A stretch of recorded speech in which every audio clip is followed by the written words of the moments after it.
drug problem in a Cape Coral neighborhood? That's what one man living in Northeast Cape is wondering after he says he found these needles outside his home, something he says he hadn't seen until recently. And he's worried about the safety of the kids in the neighborhood. But others tell 4 News Corner's Jasmine Miner they don't think it's a big deal.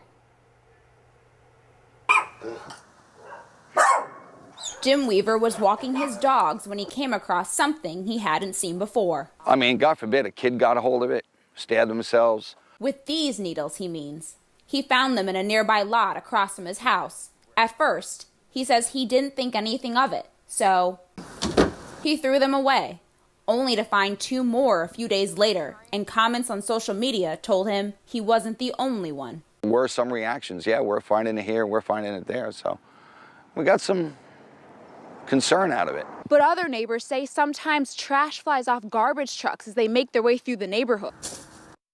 And assuming it's drugs being left behind might be jumping to conclusions. Our garbage ended up across the street. We see it all the time when we take them to school. And I'm not just too sure. I mean, they haven't tested it. They haven't seen exactly. I mean, diabetic people use needles all the time. But Jim?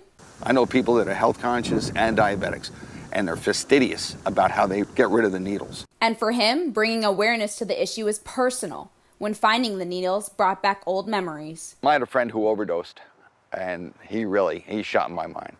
Still, neighbors say they just want someone to get to the bottom of it. I would assume that if it is the garbage company, if they're just being careless, it would be a lot easier fix than trying to find someone that's doing drugs on the side of the road. Jasmine Miner, Fox 4, in your corner. Now, Jasmine reached out to the Cape Coral Police Department to see if they've heard of this type of activity in the area and to see if there are any fines associated with leaving needles in the public areas like this.